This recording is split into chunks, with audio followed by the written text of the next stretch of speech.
So good evening everyone. Good evening मेरे मित्रों। आशा करता हूँ आप सभी हेल्दी होंगे, खुशहाल होंगे और क्रिकेट एंजॉय कर रहे होंगे, क्योंकि जगह जगह क्रिकेट हो रहा है। मेरे ख्याल से पूरे विश्व भर में अलग अलग कॉन्टिनेंट में अभी क्रिकेट हो रहा है। तो हमारे पास भी क्रिकेट की बहुत सारी खबरें हैं और अपने पिछले वीडियोस की तरह हम एक बार फिर से क्रिकेट पे चर्चा करने के लिए आज आप सबके सामने साथ में हैं। मेरे साथ में मेरे मित्र सनाउल्लाह नदाफ हैं। तो आज के हमारे इस वीडियो में हम चर्चा करेंगे कल के भारत और बनाम पाकिस्तान मैच में, जिस जहाँ पे हमारी लड़कियों ने बहुत ही बेहतरीन प्रदर्शन किया और पाकिस्तान को करारी शिकस्त दी। हमारे लिए बहुत ही अच्छी बात है, क्योंकि हमने पहले ही वीडियो में जो जो चीजें बताई वो सभी सत्य साबित हुई। मेरा जो प्रेडिक्शन था, सनाउल्लाह का जो एनालिसिस था, वो बिल्कुल आ, उसी के अनुसार कल का मैच हुआ है। तो हमारे लिए और हमारे जो दर्शक हैं उन सभी के लिए भी बहुत ही हर्ष की बात है कि हमारे पहले ही वीडियो की जो जो चीजें थी, जो जो हमारे प्रेडिक्शन थे, वो सभी सही साबित हुए। दूसरी हम बात करेंगे जो हमारे युवा टीम है, भारतीय ए टीम, जिनका आज मुकाबला श्रीलंका ए के साथ था और वो मुकाबला टाई रहा। और टाई के बाद सुपर ओवर में श्रीलंका ने भारत को शिकस्त दी। कहाँ कहाँ हमारी टीम से गलतियां हुई और क्या क्या बेहतर हमारी टीम कर सकती थी, उस पर विचार करेंगे। और अंत में लंका बनाम वेस्ट इंडीज की जो सीरीज जो अभी चल रही थी, जिसमें 2-1 से वेस्ट इंडीज ने वो सीरीज जीती। शमार जोसफ वहां बहुत ही बेहतरीन प्रदर्शन के साथ में उभरे हैं। शमार जोसफ का प्रदर्शन बहुत ही बेहतरीन रहा है। तो इन तीनों मैचों पे और भी कई सारे विषयों पे विस्तृत चर्चा करेंगे। और चर्चा में हर बार की तरह मेरे साथ में है मेरे मित्र सनाउल्लाह नदाफ। एक बार फिर से सना, गुड इवनिंग। आई होप आपके पास भी कई सारी चीजें होंगी आज शेयर करने के लिए। गुड इवनिंग हर्षित जी। बहुत सारा चीजें हैं मेरे साथ भी। और कल का मैच बढ़िया रहा। जैसा दोनों का प्रिडिक्शन था, इंडिया जीतेगा और पहला बैटिंग करेगी। तो ये सही प्रिडिक्शन था आपका और मेरा।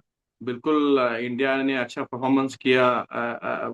एकदम जो हमारा एक्सपेक्टेशन था उससे बेहतर इंडिया ने कल पहला मैच जीत के आया है। T20 का शुरुआत अच्छा हुआ है, मैं ये जो कहना जो चाहता हमारे हूँ। प्रेडिक्शन थे वो सभी सही साबित हुए। स्मृति मंदाना अच्छा खेली, हरमनप्रीत कौर अच्छा खेली, ऋचा घोष जो मैंने आपको कहा था एक्स फैक्टर रहेगी, तो जो 19th ओवर था और उसमें जो हिटिंग ऋचा घोष ने करी, वही कल के मैच में एक एक्स फैक्टर भी रहा। और अंततः हमारी भारतीय टीम ने बहुत ही अच्छा प्रदर्शन किया। बिल्कुल हर्षद जी, जैसा कि मैंने कंपेयर भी किया था स्मृति मंदना को विराट कोहली के। मतलब दोनों का जर्सी एक है, 18 जर्सी। और दोनों का परफॉर्मेंस वर्ल्ड कप में जैसे मैचों में ऐसा ही रहता है, तो हमारा दोनों का प्रोडक्शन अच्छा निकला। मैं काफी और भी रन एक्सपेक्ट कर रहा था स्मृति से। जैसा कि मैं लगभग उसका 100 भी हो जाएगा, मौका था स्मृति के लिए। लेकिन एक गलत शॉट की वजह से उनका विकेट चला। लेकिन फिर भी जो बाकी कप्तान का पारी था और ऋचा घोष का पारी था, जो हमने सही प्रिडिक्शन किया था वैसे ही मैच चला। तो काफी इंतजार रहेगा इस वर्ल्ड कप में। ऐसा ही परफॉर्मेंस करते रहेगा इंडिया तो काफी और आगे चला जाएगा इस वर्ल्ड कप में हर्षद जी। नहीं, वाकई कल बहुत ही बेहतरीन प्रदर्शन था। और जो हमारे बॉलर्स थे शुरुआत में, क्योंकि पाकिस्तान की भी शुरुआत बहुत ही अच्छी थी, उन्होंने भी बेहतरीन शुरुआत करी थी, लेकिन उसके बाद में हमारे जो स्पिनर्स ने पाकिस्तान के ऊपर जो कंट्रोल किया, खासकर दीप्ति शर्मा, हर बार की तरह वो आ, एक डिपेंडेबल खिलाड़ी की तरह उभर के वापस से भारतीय टीम के लिए साबित हुई है। और बहुत ही बेहतरीन प्रदर्शन कल दीप्ति का भी रहा। बिल्कुल हर्षद जी। काफी अच्छा प्रदर्शन रहा बैटिंग की तरफ में देखा जाए।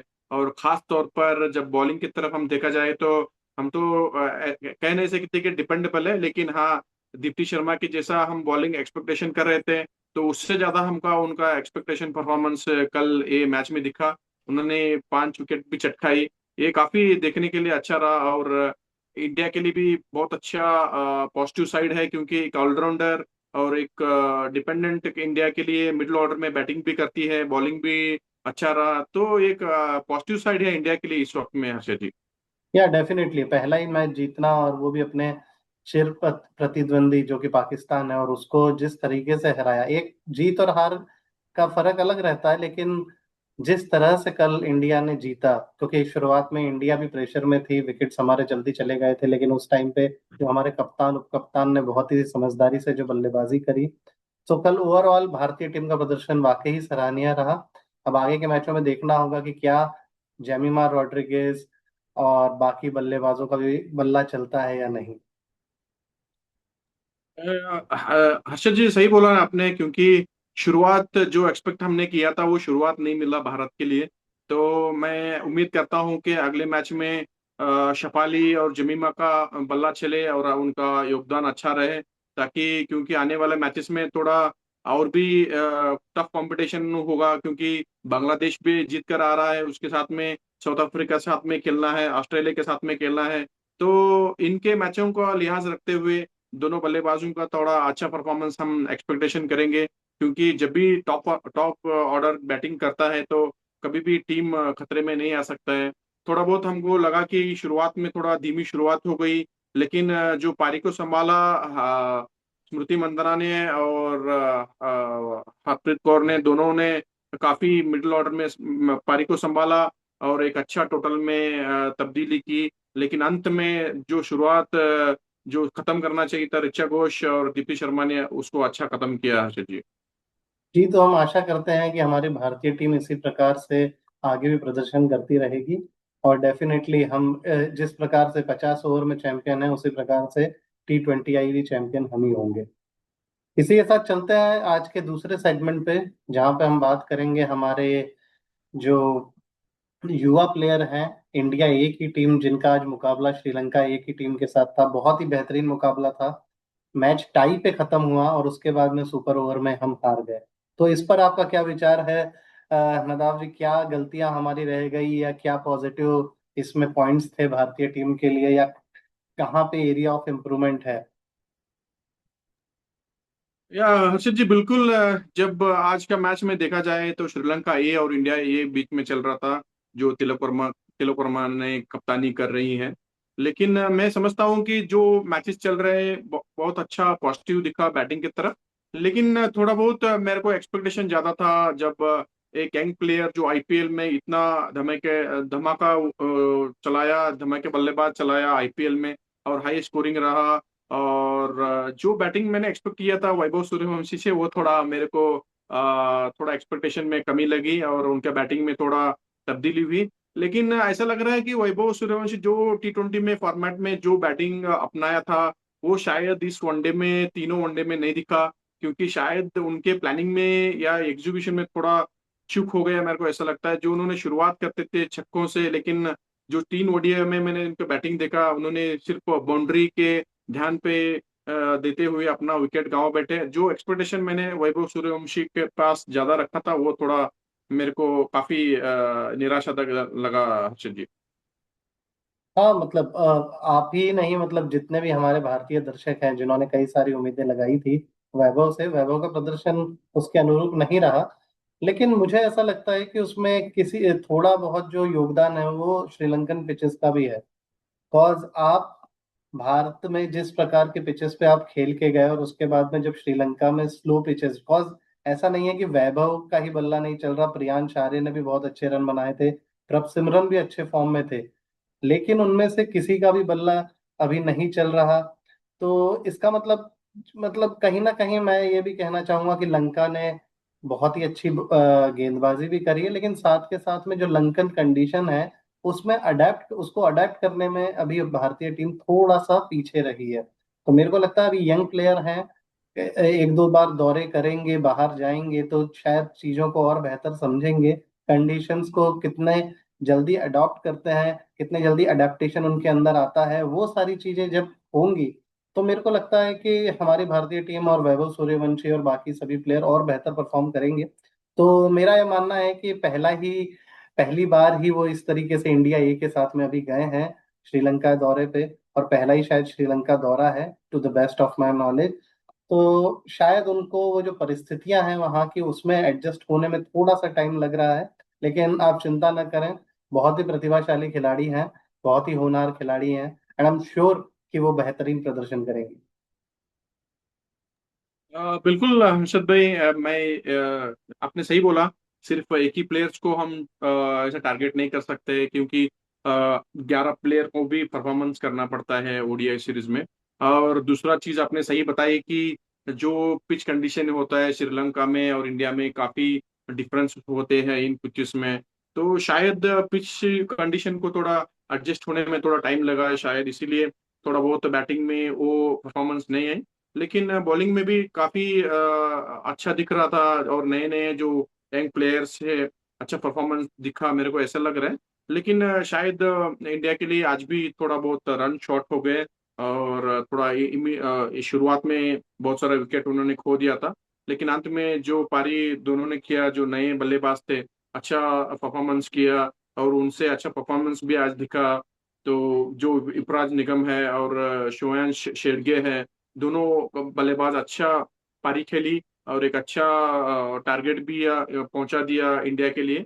हाँ, लेकिन थोड़ा बहुत बॉलिंग में इम्प्रूव हो सकता था शायद आज। ये सिर्फ मैच टाई होने की वजह से मैच आज सुपर ओवर में चला गया, लेकिन अंत में इंडिया का मैच वो जीत नहीं सके कुछ कारण की वजह से, हर्षित जी।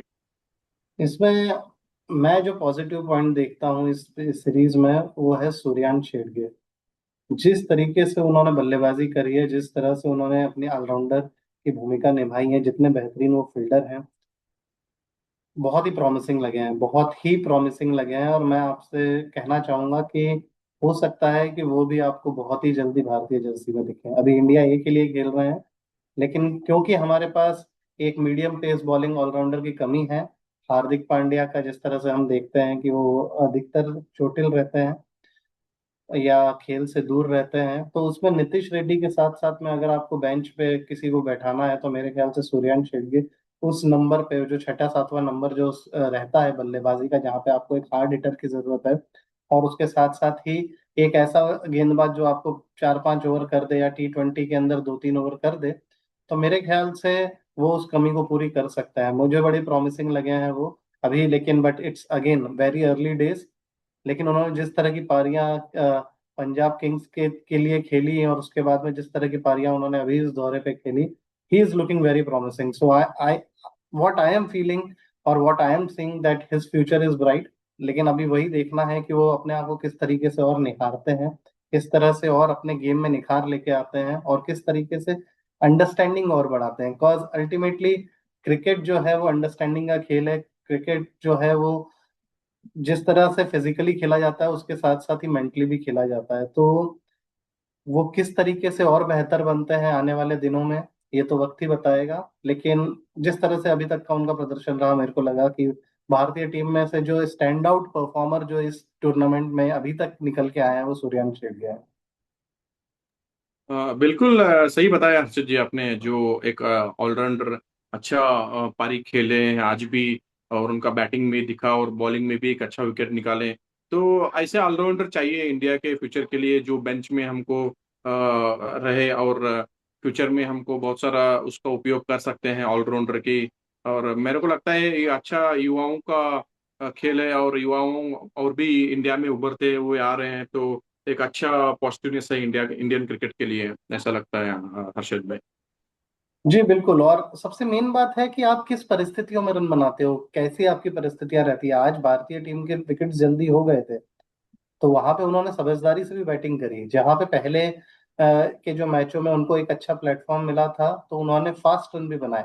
सो मैं उसी समझ की बात कर रहा हूँ कि एक जो क्रिकेट अंडरस्टैंडिंग, या जो हम कहते हैं, जो क्रिकेट की समझ कहते हैं, आज उन्होंने बिल्कुल उससे अपना परिचय कराया, और बहुत ही बेहतरीन उनका अभी तक का प्रदर्शन रहा। So all the very best Suryansh, हमारी तरफ से। And all all the very best कि आप भारत के लिए इसी तरीके से अच्छा करें।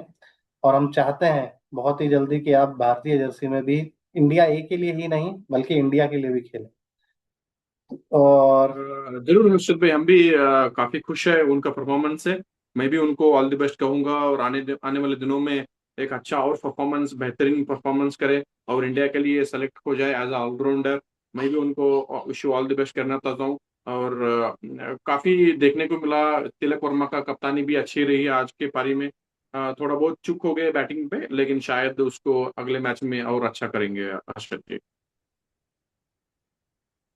बिल्कुल सही कहा सना आपने। तो चलिए अब चलते हैं आज के तीसरे मैच की तरफ, जो कि था लंका बनाम वेस्ट इंडीज, जिसे वेस्ट इंडीज ने 5 विकेट से जीता। जिस मुकाबले को बहुत ही बेहतरीन प्रदर्शन रहा।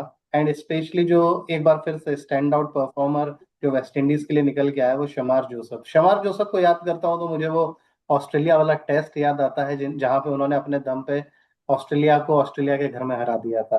वेस्ट इंडीज ने वो मैच नहीं हराया था, ऑस्ट्रेलिया को वो मैच शमार जोसफ ने हराया था। और उसी की तरीके से आज भी, मतलब मैंने ऐसा पढ़ा एक जगह एक आर्टिकल में कि वो अपने कोच को बता के गए थे, डैरन सैमी को, कि कोच मैं आज 5 विकेट लूंगा। और उन्होंने 5 विकेट लिए। और 4 ओवर में 5 विकेट लेना आसान नहीं रहता, स्पेशली T20 मुकाबलों में। लेकिन उन्होंने आज बहुत ही बढ़िया बॉलिंग करी। मतलब उनकी जो बॉलिंग थी, जिस तरह से गेंद लहरा रही थी और जिस पेस से, जिस एटीट्यूड से वो बॉलिंग कर रहे थे, वो बहुत ही बेहतरीन था। मतलब फास्ट बॉलिंग हमेशा आपका एटीट्यूड मांगती है। लोग बाग आज भी अगर सबसे तेज गेंदबाज या सबसे खतरनाक गेंदबाज की बात करते हैं तो वो शोएब अख्तर की बात करते हैं, रादर देन ब्रैटली या शेन बॉन्ड या और भी। उन्होंने भी, वो भी मतलब विद ऑल ड्यू रिस्पेक्ट, वो भी अपने टाइम पे बहुत ही तेज गेंदबाज थे, ब्रैटली भी किसी से कम नहीं थे। लेकिन वो जो एक एटीट्यूड और जो एग्रेशन जो शोएब अख्तर का था उस टाइम पे, उसके मुकाबले शायद किसी का भी नहीं था। सेम शमार जोसफ का इस मैच में दिखा। जिस तरीके से उनकी जो गेंदें हैं वो जो कहर बरपा रही थी, जिनका लंका की टीम के पास में कोई जवाब नहीं था। और मेरे ख्याल से वेस्ट इंडीज को एक बहुत ही बढ़िया प्लेयर मिला है। वेस्ट इंडीज को अब इनका ध्यान बहुत अच्छे तरीके से रखना पड़ेगा। और मैं देखना चाहूंगा कि ये कितने वर्षों तक वेस्ट इंडीज की सेवा करते हैं। बिकॉज हमने कई सारे वेस्ट इंडीज के अच्छे प्लेयर्स देखे हैं, लेकिन बिकॉज ऑफ बोर्ड के साथ में जो उनके अनबन रहे हैं या कॉन्ट्रैक्ट को लेके जो उनके साथ में अनबन रहे हैं, तो उसकी वजह से वेस्ट इंडीज ने अपने कई अच्छे प्लेयर खो दिए हैं। तो क्रिकेट के लिए ये अच्छा नहीं होगा अगर शमार जोसफ जैसा प्लेयर अगर खो गया तो। सो मेरी ये रिक्वेस्ट रहेगी वेस्ट इंडीज क्रिकेट बोर्ड से कि आप इनका बहुत ही ध्यान रखें। ये धरोहर की तरह आपके आपके लिए सेवा में हमेशा तैयार रहेंगे और आपको हमेशा डिलीवर करके देंगे। बहुत ही बेहतरीन गेंदबाजी। आप क्या कहना चाहेंगे नदाफ इस मैच के बारे में? या बिल्कुल हर्षद जी, जो एक्सपेक्ट कर रहा था मैं वेस्ट इंडीज से, काफी बहुत दिनों तक उन्होंने बहुत सारा सीरीज को जीते नहीं थे और बहुत सारा T20 को हार के आ रहे थे। लेकिन ये सीरीज उनके लिए बहुत इंपॉर्टेंट था और हर प्लेयर अच्छा खेला। जो आपने बता रहे हैं कि शमार जोसेफ, मेरे को अभी भी याद है जो उसने ऑस्ट्रेलिया के साथ तो टेस्ट में जिताया था अपने दम पे। तो वो एक अच्छा बॉलर है और उस अच्छे बॉलर को वेस्ट इंडीज ने उसको अच्छा इस्तेमाल किया T20 में। और कल का दिन उसका, पूरा दिन उसका रहा और T20 में 5 विकेट चटकाया। ये बहुत बड़ी बात है वेस्ट इंडीज के लिए और खुद शमार जोसेफ के लिए। मेरे को लगता है वेस्ट इंडीज का क्रिकेट अभी T20 में थोड़ा बदल रहा है। जैसा उन्होंने 3 T20 खेला है, बहुत बेहतरीन T20 खेल के आ रहे हैं और वेस्ट इंडीज को थोड़ा पॉजिटिवनेस दिखा रहे हैं अपने टीम के लिए। क्योंकि वेस्ट इंडीज एक ऐसा टीम है जो कोई एक्सपेक्ट नहीं करता है कि वो T20 ऐसा ही खेले। बहुत ताबड़तोड़ बल्लेबाज करने के लिए माहिर है और साथ में अच्छे बॉलरों को प्रोड्यूस करते हैं। तो इस वक्त में जसन होल्डर और शमार जोसेफ ने, जो दोनों अच्छे बॉलर, जो श्रीलंका की हार में इनका योगदान बहुत बड़ा रहा हर्षद जी। हाँ डेफिनेटली, जेसन होल्डर पिछले एक साल से जिस तरह से उनका प्रदर्शन रहा है, इवन गुजरात टाइटंस के लिए वो एक एक्स फैक्टर की तरह साबित हुए। गुजरात टाइटंस उनके आने से पहले एक अलग टीम लग रही थी, और जब जेसन होल्डर ने गुजरात टाइटन को के साथ में जुड़े, उसके बाद में गुजरात टाइटन बहुत ही अलग टीम साबित हुई। तो जेसन होल्डर का वाकई पिछले 1 डेढ़ साल से उनका जो प्रदर्शन रहा है वो बहुत ही बढ़िया रहा है। उन्होंने, मतलब वो अच्छे टेस्ट प्लेयर और ओडीआई प्लेयर तो हमेशा से थे, रुक के खेलने वाले थे, लेकिन उन्होंने अपने आप के अंदर जो ट्रांसफॉर्मेशन लेके आए हैं वो पिछले 1.5 2 साल में, और जो बेहतरीन उन्होंने अपनी बैटिंग की है पिछले 1.5 2 सालों में, वो काफी सराहनीय है। और मैं देखना चाहूंगा कि कि शमार जोसफ के साथ साथ जेसन होल्डर भी वेस्ट इंडीज के लिए कई सालों तक सेवा करें। बहुत ही अच्छे प्लेयर हैं, डाउन टू अर्थ प्लेयर हैं। आप कभी भी उनको शोर शराबे के साथ में नहीं देखेंगे जैसे कि आपको दूसरे वेस्ट इंडीज प्लेयर्स के साथ में आपको देखने को मिलेगा। बहुत ही समझदार प्लेयर है और इसीलिए उनको बहुत ही कम उम्र में वो वेस्ट इंडीज के कप्तान भी बन गए थे। तो बहुत ही सुलझे हुए प्लेयर हैं, बहुत ही अच्छे प्लेयर हैं। और ऐसे प्लेयर्स जब अच्छा करते हैं तो आपको भी अंदर से खुशी होती है। सो डेफिनेटली जब जेसन होल्डर अच्छा परफॉर्म करते हैं तो मुझे बहुत खुशी होती है उनके लिए, क्योंकि उन्होंने बहुत समय दिया है वेस्ट इंडीज क्रिकेट को। बहुत सेवा करी है वेस्ट इंडीज क्रिकेट की, और डेफिनेटली अब वो बहुत ही अच्छा डिलीवर कर रहे हैं। सो अब मैं बहुत खुश हूँ जेसन होल्डर के लिए। बिल्कुल। बिल्कुल हर्षित जी, क्योंकि एक अच्छा परफॉर्मेंस रहा। एक्चुअली क्या हुआ कि जो ओडीआई चल रहा था, बारिश की वजह से दो ओडीआई नहीं हो चुके, और श्रीलंका ने ये वो एक वनडे जीत के ओडीआई तो हासिल कर लिया था। लेकिन जिस तरह टी20 को परफॉर्मेंस देना चाहिए था वेस्ट इंडीज को, उन्होंने तीनों टी20 में अच्छा परफॉर्मेंस देके सीरीज हासिल की। अब देखते हैं कि कैसा दो टेस्ट होने वाला है श्रीलंका के साथ में। हम उम्मीद करते हैं कि समार जोसेफ और भी अच्छा बॉलिंग करें, और वेस्ट इंडीज को और भी अच्छा बॉलिंग का योगदान दे और अपने दम पे जिताए, हम उम्मीद करते हैं। और दोनों वेस्ट इंडीज टीम को और शमार जोसेफ को मैं ऑल द बेस्ट कहना चाहता हूँ। और भी ऐसा परफॉर्मेंस आए वेस्ट इंडीज के तरफ से, क्योंकि बहुत दिन से जो हम एक्सपेक्ट उम्मीद कर रहे हैं जो वेस्ट इंडीज की तरफ से जो अच्छा परफॉर्मेंस निकले, तो मैं यही उम्मीद करता हूँ वेस्ट इंडीज से और भी अच्छा परफॉर्मेंस उभर के आए हर्षित जी।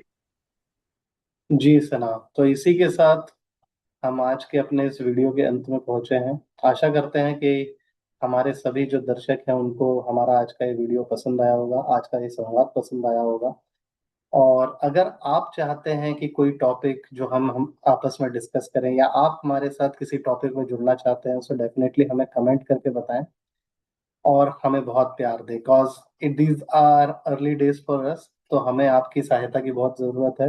We need your help and support to improve ourselves and provide you better content and better videos. So thank you all. Thank you Sana for joining in today's video. And uh, आप सभी स्वस्थ रहिए, मस्त रहिए, खुश रहिए, मुस्कुराते रहिए। इसी दुआ के साथ में अलविदा। Thank you all. बिल्कुल हर्षद जी, थैंक यू। आपको भी धन्यवाद हर्षद जी, इस मौके पर जुड़ने के लिए धन्यवाद।